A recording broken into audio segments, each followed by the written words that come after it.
Share किए हैं। उन्होंने कहा जी आईएसआई और रॉ मिल के काम कर सकते हैं, और उन्होंने कहा जी देश शुड बी। लेकिन जब भारत कहता है कि आपके यहाँ से अटैक हो रहे हैं, आपके यहाँ से मिलिटेंट्स के लोग, या आपके यहाँ से जो जिहादी माइंडसेट आपने बना के रखा है वो उन्होंने कहा कि भारत के ऑपरेशन सिंदूर की ब्रीफिंग की अगुवाई तो एक मुस्लिम अधिकारी ने की थी। इस पर बिलावल भुट्टो कुछ बोल ही नहीं पाए। अधिकारी ने भारत को ये कहा है कि आईएसआई और रॉ जो है वो कोऑपरेट कर सकते।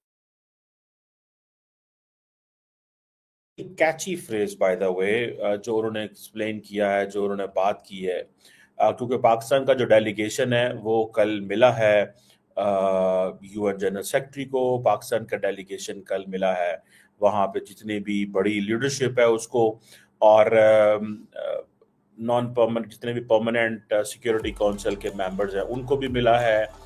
तो पाकिस्तान उन्होंने और अपना केस स्टडी को उन्होंने एक्सप्लेन किया है कि हम क्या करना चाहते हैं। लेकिन इंटरेस्टिंग उन्होंने कल प्रपोजल्स वहां शेयर किए हैं। उन्होंने कहा जी आईएसआई और रॉ मिल के काम कर सकते हैं, और उन्होंने कहा जी there should be an establishment of a mutually agreed platform. ऐसा होना चाहिए जहां पे दोनों मुल्क कंप्लेंट शेयर कर सकें, दहशतगर्दों को इन्वेस्टिगेट कर सकें और अकाउंटेबिलिटी इंश्योर कर सकें। सो इट मीन्स कि वो कह रहे हैं कि भाई ये जो 1.5 और या 1.7 बिलियन लोग जो हैं वो नॉन स्टेट एक्टर्स के हाथों जो है वो होस्टेज बन सकते हैं। अगर कल कला को कश्मीर में कोई वाकया हो गया है, कोई बंदा करवा दे, कोई बंदा, उसे कहो जी पाकिस्तान और भारत को लड़ाना है, तो हम वाकया करवा सकते हैं वहां पे। दुनिया की डीप स्टेट्स के लिए कहीं पे काम करवाना कोई मुश्किल काम थोड़ा ही है। तो वो कहेंगे ठीक है हमें फिर काम करवाना तो पाकिस्तान को वहां पे कश्मीर में आप एक वाकया करवा दे and then the job is done. तो मेरा ख्याल ये है कि ये पाकिस्तान की तरफ से एक प्रपोजल गया है, एंड मे बी आईएसआई ने कहा हो बिलावल भुट्टो जरदारी को कि आप ऐसे करें कि ये बैठे मिलके। आईएसआई ने ही देखे, ऑब्वियसली आईएसआई सामने तो आके नहीं बोलेगी कि जी आप ऐसे करें। आईएसआई ने जारी बात है अपने किसी नुमाइंदे को कहना होता है, हुकूमत को कहना होता है और बात करनी होती है कि हाँ जी शुरू करें, इस तरह करें, उस तरह करें, जो भी एक चीज़ जो है वो बनती है। तो मुझे ऐसा लगता है कि जो बिलावल भुट्टो जरदारी साहब जो है उनको ये जो टास्क दिया गया कि वो जाएं और इंटरनेशनल कम्युनिटी के सामने पाकिस्तान का मुकदमा रखें और बताएं, मेरा ख्याल है पाकिस्तान प्रपोजल भी दे रहा है, और ये proposal when it comes from Bilawal Bhutto Zardari, तो बिलावल भुट्टो जरदारी आईएसआई की जो है वो मंजूरी के बगैर तो ये बात नहीं कर सकते। और मेरा ख्याल है कि पाकिस्तान की आईएसआई तो तैयार है भारत के साथ काम करने।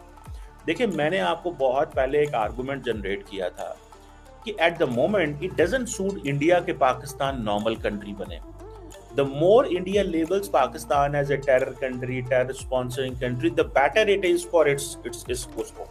आज वैसे मैं आपको just to give you an overview, I was reading सुबह सी राजा मोहन को, और उसने एक one of the recommendations which he gave to the government of India, that was a very very rational and logical argument था। वैसे उसने कहा that India, Delhi must now contend with growing disorder. Basically, वो जो central theme था उनका, उन्होंने कहा जी for over 3 decades, India's Asian strategy was premised on great power harmony, regional stability, economic interdependence, and stronger regional institutions. Okay. अब ये सारी चीजें उसने कहा अब खत्म हो गई हैं, ये नहीं चल रहा। दूसरा उसने कहा the era may be ending. Delhi must now contend with the growing disorder, which demands both stronger national capabilities and enhanced strategic flexibility. बहुत अच्छा आर्गुमेंट सी राजा मोहन ने आज जनरेट किया कि भाई दिल्ली को पहले तो अपनी कैपेबिलिटी डेवलप करनी चाहिए। उन्होंने कहा कि आपकी कैपेबिलिटी कम है, this is what he said, to be frank enough. उन्होंने कहा आपकी कैपेबिलिटी कम है, आपकी कैपेबिलिटी वो नहीं है जो आप बातें करते हैं। So in other words he is saying this. So what he's saying that Delhi must now contend with the growing disorder, which demands both, दो चीजें डिमांड कर रहा है,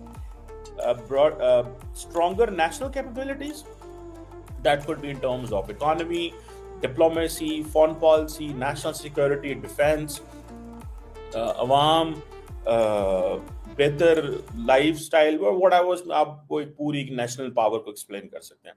and then the second thing C Raja Mohan mention is enhanced strategic flexibility. मतलब ये है कि आप पाकिस्तान के साथ बैठना पड़ेगा आपको. मैं तो इसको ऐसे रीड करता हूं, आप जो मर्जी जैसे read. Enhanced strategic flexibility. So Pakistan भी यही बात कर रहा है. लेकिन इंडिया का कोर थीम क्या है? कोर थीम यह है कि पाकिस्तान को अलहदा करना है, सिंगल करना है, अकेला करना है, गंदा करना है. ये